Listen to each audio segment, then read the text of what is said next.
ये क्वेश्चन लगाए थे हम लोग, अभी बेंडिंग मोमेंट डायग्राम इस पर ड्रा कर रहे थे। तो इस पे रिएक्शन कितना आया था, इस पे इन सपोर्ट पे वर्टिकल और हॉरिजॉन्टल रिएक्शन 0 आया था, और मोमेंट कितना आया था 3 pl आया था। मोमेंट की डायरेक्शन क्लॉक हो जाई थी 3 pl। तो इसका बेंडिंग मोमेंट डायग्राम ड्रा करेंगे तो क्या करेंगे, एक हॉरिजॉन्टल लाइन ड्रा किए थे, हॉरिजॉन्टल लाइन, और पॉइंट ए बी सी, ये पॉइंट सी है और ये डी है, यही है। तो हॉरिजॉन्टल लाइन इसको हम बोले थे बेस लाइन। तो हम बेंडिंग मोमेंट डायग्राम ड्रा करेंगे, सबसे पहले सेक्शन लेंगे। तो सेक्शन कौन से पोर्शन को लेंगे, ए बी सेक्शन लेंगे। फॉर पोर्शन ए बी के लिए लिए थे तो क्या आया था, इस तरह कुछ डायग्राम आया था। इसका स्लोप 2p आया था और इसका वैल्यू कितनी आई थी, शायद 2pl आई थी। और फिर इसका स्लोप थोड़ा कम आया था, तो सी पे हम आए थे। सी पे जब आए थे, पॉइंट सी पे, ये भी ए पॉइंट था, ये तुम्हारा बी था, ठीक। सी पे आया तो 3pl आया था, और 3pl आया था। फिर ये देख रहे हैं हम कि राइट टू लेफ्ट चल रहे थे हम, राइट टू लेफ्ट। तो राइट टू लेफ्ट चले थे, तो यहाँ सी पॉइंट पे एक क्लॉकवाइज मोमेंट आया था। तो क्लॉकवाइज मोमेंट क्या होता है, राइट टू लेफ्ट चलने पे निगेटिव होता है। तो यहाँ 3pl ऑलरेडी, और कितना ड्रॉप होगा, फॉल कितना होगा, pl का फॉल होगा, नीचे ड्रॉप होगा। तो 3pl है, 3pl में से pl जाएगा, बचेगा 2pl। ड्रॉप कितने का हुआ, 2pl का, बचा कितना 2pl। और इसका स्लोप कितना आया था, 2p था, इसका स्लोप 2p से कम आया था, p आया था। ठीक, यहाँ तक ड्रा किए थे हम लोग बेंडिंग मोमेंट डायग्राम। अब हम लोग ए बी का ले लिए थे सेक्शन, और बी सी के पे सेक्शन ले लिए थे। अब किसका सेक्शन लेंगे, सी डी के लिए निकालेंगे हम। फॉर पोर्शन सी डी हम निकालेंगे, बेंडिंग मोमेंट डायग्राम ड्रा करेंगे। तो क्या लिखेंगे, for C D, C D के लिए क्या लिखेंगे, सेक्शन लेंगे। सेक्शन कहाँ से लेंगे, राइट से लेंगे, क्योंकि हम राइट टू लेफ्ट चल रहे हैं। तो सी डी पे क्या लेंगे, सेक्शन लेंगे एक्स एक्स का, इस तरह एक्स एक्स एक्स का। और यहाँ से यहाँ तक की डिस्टेंस कितनी है, स्मॉल एक्स, राइट हैंड से टोटल डिस्टेंस लेंगे, ठीक।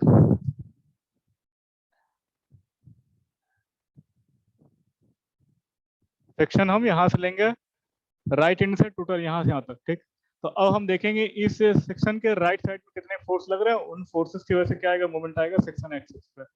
तो फॉर सी डी के लिए क्या लिखेंगे, moment at section x x कितना आएगा, देखो ये 2p फोर्स है, और कितने डिस्टेंस में यहाँ से यहाँ तक का डिस्टेंस कितना, स्मॉल एक्स है। 2p इंटू एक्स क्या आएगा, मोमेंट आएगा। मोमेंट की डायरेक्शन क्या आएगी, clock anticlockwise. Anticlockwise moment right to left चलने में पॉजिटिव होता है। क्या लेंगे, 2px लिखा, ठीक। उसके बाद से एक पी फोर्स लग रहा, ये वाला, ये पी फोर्स लग रहा। अब पी फोर्स की एक्स एक्स से डिस्टेंस कितनी है, यहाँ से यहाँ तक की परपेंडिकुलर, देखो टोटल डिस्टेंस कितनी है, स्मॉल एल एक्स है, और यहाँ से यहाँ तक की डिस्टेंस कितनी है, एल है। तो अगर यहाँ से यहाँ तक की डिस्टेंस निकालेंगे तो कितनी आएगी, x minus L, x minus L, ठीक, एक्स माइनस एल। तो फोर्स कितना है, पी, परपेंडिकुलर डिस्टेंस कितनी है, एक्स माइनस एल। और मोमेंट कितना है, मोमेंट की डायरेक्शन क्या आएगी, पी फोर्स की वजह से क्लॉक वाइज आएगी। Clockwise moment right to left चलने पे निगेटिव होता है, क्या लिखेंगे, minus P X minus L, ठीक, minus P X minus L. अब देखो, अब कोई फोर्स लग रहा नहीं लग रहा, मगर यहाँ पॉइंट पी पे, उस पॉइंट सी पे एक मोमेंट लग रहा है जिसका मैग्नीट्यूड कितना है, पी एल है, ठीक। पीएल का मैग्नीट्यूड का एक मोमेंट लग रहा है जिसकी डायरेक्शन क्या है, क्लॉकवाइज है। तो क्लॉकवाइज मोमेंट को क्या लेते हैं, निगेटिव लेते हैं। तो राइट टू लेफ्ट चलने में क्या लिखेंगे, माइनस पी एल। एक्स से मल्टीप्लाई नहीं करेंगे ना, एक्स माइनस एल से, क्योंकि ऑलरेडी ये मोमेंट है। तो अब मोमेंट निकालेंगे, सेक्शन एक्स एक्स पे कितना आया हमारा, छोड़ दो भाई, ये बेंडिंग मोमेंट इक्वेशन हो गई। किस पोर्शन के लिए, सीडी पोर्शन के लिए बेंडिंग मोमेंट इक्वेशन हो गई। अब हमको फाइंड किसके लिए निकालना है, सीडी के लिए निकालना है बेंडिंग मोमेंट। तो अब किस पे देखेंगे, बेंडिंग मोमेंट देखेंगे सी पे कितना है, और तुम्हारा डी पे कितना है बेंडिंग मोमेंट, सी डी पे। तो बेंडिंग मोमेंट सी पे निकालेंगे तो क्या करेंगे, इस सेक्शन को उठाएंगे एक्स एक्स को, और सी पे जाके रख देंगे। तो इस सेक्शन को एक्स एक्स को उठा के सी पे रखोगे, तो यहाँ चूंकि एक्स जो डिस्टेंस है यहाँ से मेजर कर रहा हूँ, तो यहाँ से यहाँ तक की डिस्टेंस कितनी है, ये एल है, ये एल है, कितने 12 होंगे, ठीक। एक्स एक्स सेक्शन को उठा के सी पे रखेंगे हम, तो यहाँ से यहाँ तक की डिस्टेंस कितनी है 12 आएगी, क्योंकि एक्स बराबर 12 के बराबर हो जाएगा, यहाँ से मेजर कर रहा है, एक्स की वैल्यू यहाँ 0 है, तो एक्स बराबर कितना हो जाएगा 12। तो एक्स बराबर 12 यहाँ पुट करेंगे पॉइंट सी के लिए, एट पॉइंट सी एक्स बराबर क्या पुट करेंगे 12, तो एक्स बराबर 12 इस बेंडिंग मोमेंट इक्वेशन में पुट करो तो कितना आएगा 4pl, 0 हो जाएगा और यहाँ बचेगा pl, बचा क्या 3pl। Bending moment equation at point C, bending moment at point C कितना आया 3pl आया। अब हमको निकालना है बेंडिंग मोमेंट डी पे, क्योंकि हम सी डी पोर्शन पे सेक्शन लिए हैं, तो अब निकालेंगे बेंडिंग मोमेंट एट डी, तो कितना आएगा, इस एक्स एक्स सेक्शन को उठाओ और डी पे जाकर रख दो, तो इस एक्स एक्स सेक्शन को जब डी पे रख रहे हैं तो हमारी एक्स की वैल्यू कितनी आएगी यहाँ से यहाँ तक, क्योंकि एक्स यहाँ से मेजर कर रहे हैं हम, तो ये L already L L L 3l आ गया, ठीक 1 2 3 3l है ना, 3l आ गया, तो एक्स फॉर पॉइंट डी के लिए क्या होगा, एक्स की वैल्यू क्या पुट करो 3l, और 3l पुट करेंगे तो 3 दूनी 6, बेंडिंग मोमेंट इक्वेशन में 3 2 6 6pl आ गया, और यहाँ 3l पुट करो कितना आएगा 2pl, और ऑलरेडी pl है, ठीक, तो बचा कितना 3pl, ठीक 3pl बचा, ठीक। बेंडिंग मोमेंट इक्वेशन जो लिखा है यहाँ पे एट पॉइंट सी 3pl आया, पॉइंट सी पे bending moment at point C कितना है 3pl आया, सर 3pl आएगा, सी पे 3pl आएगा और इस पे डी पे भी 3pl आएगा, point C and point D दोनों पे 3pl आएगा, देखो दिख रहा है ना इसमें दिक्कत क्या है, और पॉइंट डी पे भी कितना आएगा 3pl आएगा, दोनों पे मैग्नीट्यूड कितना आ रहा है 3pl आ रहा है, point C and point D पे, क्योंकि एक्स की वैल्यू पुट करो 0, एक्स वैल्यू एल पुट करें 2l पुट किए, दूसरे में 3l पुट किए, तो पॉइंट सी और पॉइंट डी पे दोनों पे 3pl आ रहा है, पॉजिटिव बेंडिंग मोमेंट आ रहा है, याद रखना ये। तो हमको पॉइंट सी और पॉइंट डी पे बेंडिंग मोमेंट पता चल गया, अब क्या करेंगे सीडी पोर्शन के लिए हम बेंडिंग मोमेंट डायग्राम ड्रा करेंगे, तो सीडी पोर्शन के लिए क्या है, ये सीडी है, इसके नीचे सीडी है, ठीक, तो सी पे बेंडिंग मोमेंट कितना था तुम्हारा आया था, सी पे बेंडिंग मोमेंट कितना आया था, सी पे बेंडिंग मोमेंट तुम्हारा आया 3pl आया, ठीक है, सी पे बेंडिंग मोमेंट 3pl आया, और वेरिएशन कितना है इसका, कैसा है देखो,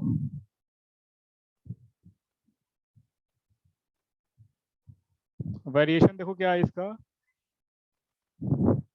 2p x minus P x, कितना आएगा 2p में से p बचा, ठीक 2p माइनस लीनियर वेरिएशन है, बेंडिंग मोमेंट का वेरिएशन कितना x पावर 1 है, तो लीनियर वेरिएशन है, और यहाँ c पे कितना है, ये 2pl है, गड़बड़ हो रहा क्या कुछ देखो, यस सर वहाँ पे 2pl होगा, 2px minus px minus l, तो x की जगह पे 2l रखेंगे तो pl और माइनस l सिर्फ ये l कितना आ रहा है, ये बचेगा, 4pl x, ये कितना आएगा, ये वाला c पे कितना आएगा तो बताओ, x की वैल्यू पुट करो c पे, x इक्वल टू 2l, तो कितना आएगा 4pl हो गया, और यस 2l में सर, से l गया कितना माइनस pl आया, अच्छा यहाँ माइनस pl होगा, ठीक,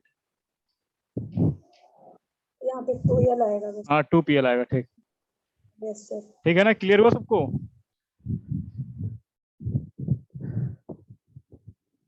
और लोगों को क्लियर हुआ बताओ, bending moment at C 2pl ही आएगा, सही है, ठीक, बेंडिंग मोमेंट सी 2pl आएगा, क्योंकि x की वैल्यू जब 12 पुट करोगे तो ये 4pl आएगा, और x की वैल्यू 2 पुट करोगे, इसको काउंट भी तो करोगे ना माइनस pl, कितना बचा 2pl, तो पॉइंट सी पे बेंडिंग मोमेंट ऑलरेडी 2pl है, ठीक, यहाँ और पॉइंट डी पे बेंडिंग मोमेंट कितना है 3pl है, ठीक 3pl है, तो पॉइंट डी पे 3pl इसको मिटा रहा हूँ, अब बस क्या करो, इस बेंडिंग मोमेंट इक्वेशन का स्लोप बताओ कितना आया, इस बेंडिंग मोमेंट इक्वेशन का स्लोप कितना आएगा pl का, फॉर सीडी पोर्शन के लिए ये बेंडिंग मोमेंट इक्वेशन है हमारी ये वाली, इसका स्लोप निकालेंगे तो क्या करेंगे dm बाई dx निकालेंगे, तो dm बाई dx करोगे तो ये 2p आएगा माइनस p कितना आएगा प्लस p, ठीक प्लस p स्लोप आएगा, स्लोप क्या आ रहा है पॉजिटिव आ रहा, अब ये मिटा रहे हैं हम,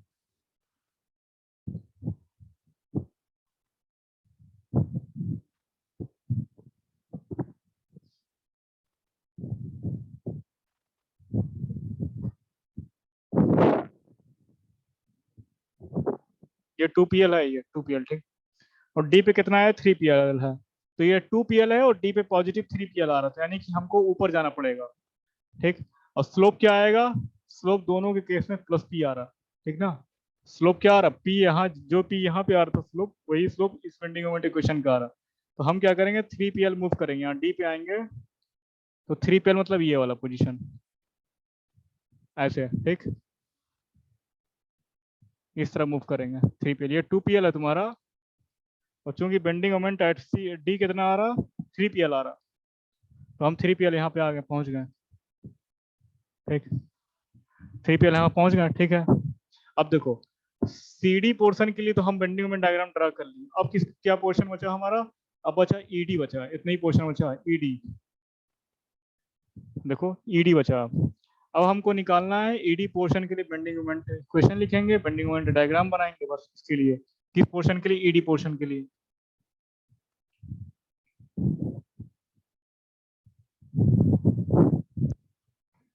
अब देखो ED पोर्शन के लिए लेंगे तो हम क्या कर रहे हैं, सेक्शन लेंगे ED के लिए। अब ये सेक्शन को भूल जाओ, CD वाले को, अब ये सेक्शन को भूल जाओ।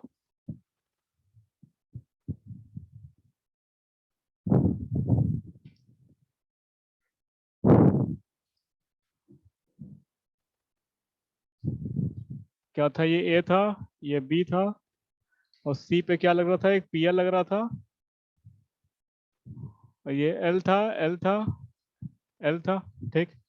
और कोई लोड नहीं लग रहा था, बीम यही थी ना हमारी, 2P ऊपर लग रहा था, 2P यहाँ लग रहा था और P यहाँ लग रहा था शायद, देखो सही है ये, ठीक। तो ये हमारा फिगर था ना इस तरह का, ठीक। यही फिगर था बीम का।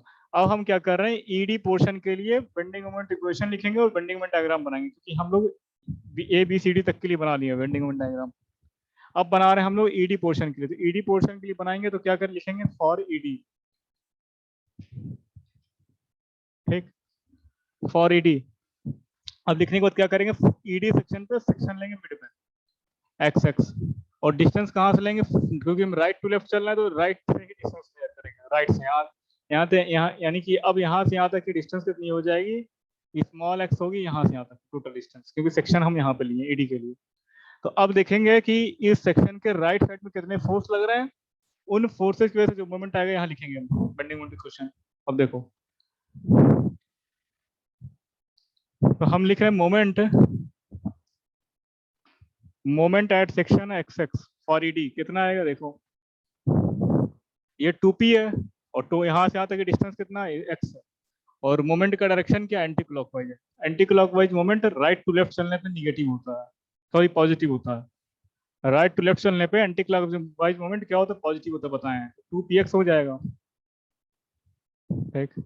अब देखो पॉइंट बी पे फोर्स एक लग रहा है, तो फोर्स की परपेंडिकुलर डिस्टेंस यहाँ से यहाँ तक कितनी होगी, टोटल डिस्टेंस x है, और ये डिस्टेंस कितना है, L है, तो यहाँ से यहाँ तक डिस्टेंस कितनी होगी, x माइनस L, यानी कि यहाँ से इस फोर्स की परपेंडिकुलर डिस्टेंस कितनी होगी, x माइनस L होगी, ठीक।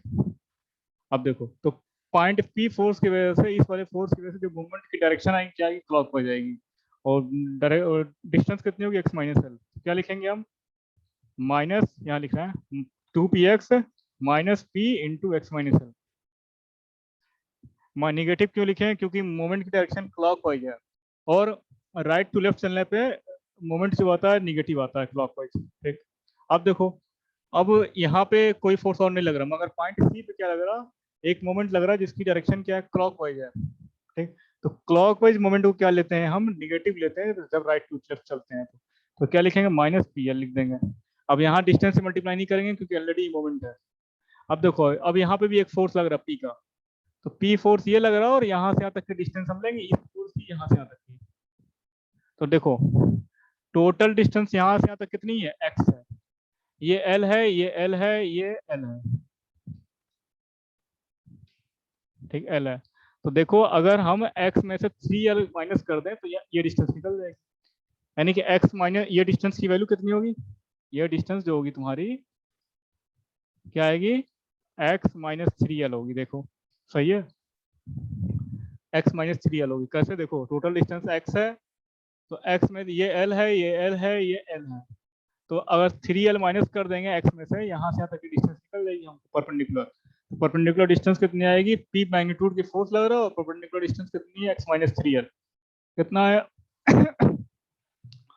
कितना है? Minus p x minus 3l। Negative क्यों लिखे हैं? क्योंकि इस p फोर्स की वजह से जो मोमेंट की डायरेक्शन है क्लॉकवाइज आ रही है, और क्लॉकवाइज मोमेंट जो होता है वो निगेटिव होता है जब राइट टू लेफ्ट चलते हैं। तो ये हमारी बेंडिंग मोमेंट इक्वेशन हो गई। किस पोर्शन के लिए हुई? ये ई और डी पोर्शन के लिए हुई। ठीक, तो हम लिखे हैं ईडी पोर्शन के लिए बेंडिंग मोमेंट इक्वेशन, इसलिए हम क्या करेंगे? बेंडिंग मोमेंट कैलकुलेट करेंगे at point E and point D. बस इतना काम करना है। अगर इस पॉइंट पे बेंडिंग मोमेंट और इस पॉइंट पे बेंडिंग मोमेंट कैलकुलेट कर लिए तो हमारा बेंडिंग मोमेंट डायग्राम बन जाएगा। तो हम निकालना है bending moment at point D, D निकालना है पहले। तो पॉइंट डी के लिए क्या पुट करेंगे? एक्स की वैल्यू क्या पुट करेंगे पॉइंट डी के लिए? देखो पॉइंट डी के लिए हम डिस्टेंस को एक्स की वहां से मेजर कर राइट एंड से, तो एक्स सेक्शन को उठाएंगे, पॉइंट डी पे जाकर रख दो, ये डी पॉइंट है, तो एक्स को उठा के डी पे रखोगे तो यहाँ से यहाँ तक की डिस्टेंस कितनी बराबर है? एल एल एल 3l का। तो एक्स की वैल्यू जब एक्स सेक्शन को जब पॉइंट डी पे रखें तो एक्स की वैल्यू यहाँ से यहाँ तक किसके बराबर हो जाए? क्योंकि एक्स 0 यहाँ पे होता है, राइट एंड से यहाँ मेजर कर रहा है, एल एल एल 3l आई, यानी कि एक्स की वैल्यू कितनी पुट करेंगे? 3l। इस बेंडिंग मोमेंट इक्वेशन में x की वैल्यू 3l पुट करेंगे। तो देखो 2 ऑलरेडी यहाँ था, तो कितना हो? 3 2 जा 6, 6pl आ गया। ठीक, और 3l पुट करेंगे कितना आएगा? माइनस 2pl आएगा। ये pl आ गया, और ये कितना हो जाएगा? 0 हो जाएगा। x माइनस 3l पुट करेंगे तो माइनस pl। कितना है bending moment at point D? 3pl। ये आया bending moment at point D, 3pl आया। ठीक, इतना दिक्कत नहीं होगी यहाँ तक। अब देखो, अब हमको कैलकुलेट करना है बेंडिंग मोमेंट एट पॉइंट ई। तो पॉइंट ई पे जब बेंडिंग मोमेंट कैलकुलेट करेंगे तो हम क्या पुट करेंगे? एक्स की वैल्यू, इस सेक्शन को उठाएंगे, इस सेक्शन को पॉइंट ई पे रख देंगे। तो इस सेक्शन को पॉइंट ई पे रखोगे तुम, इस सेक्शन को पॉइंट ई पे रखोगे तो हम डिस्टेंस यहाँ से मेजर कर रहे हैं, तो एक्स की वैल्यू किसके बराबर हो जाएगी? यहाँ से तक की डिस्टेंस देखेंगे, एल यहाँ पे L L L L 1 2 3 4 4l, यानी कि एक्स की वैल्यू क्या पुट करेंगे? 4l। तो हम पॉइंट ई पे आ जाएंगे सेक्शन ई पे रखने का, सेक्शन एक्स एक्स को ई पे रखने का। तो एक्स बराबर 4l हम बेंडिंग मोमेंट इक्वेशन अपनी पुट करेंगे। तो एक्स की वैल्यू 4l पुट करेंगे तो 4 2 8, कितना है? 8pl। और यहाँ कितना 4 रखेंगे तो 3pl माइनस यहाँ pl, और यहाँ 4pl कितना? Minus pl। ठीक, तो कितना है आंसर? p कितना आएगा? 3 4 5, यानी कि 3pl। ठीक, 3pl आ रही है। ठीक, यानी कि पॉइंट ई पे बेंडिंग मोमेंट हमारा कितना है? 3pl आया, और पॉइंट डी पे भी 3pl था, दोनों की वैल्यू सेम आ रही, पॉइंट डी और। अब ये तो निकल गया बेंडिंग मोमेंट पॉइंट डी और ई पे। अब क्या काम है हमको? अब स्लोप कैलकुलेट करेंगे। तो इस बेंडिंग मोमेंट इक्वेशन, हमारी बेंडिंग मोमेंट इक्वेशन ये है फॉर ईडी पोर्शन के लिए। फॉर ईडी पोर्शन के लिए बेंडिंग मोमेंट इक्वेशन ये है, जिसका स्लोप फाइंड करेंगे तो क्या करेंगे? डीएम बाई डीएक्स निकालेंगे। तो इस बेंडिंग मोमेंट इक्वेशन का स्लोप बताओ कितना आ रहा?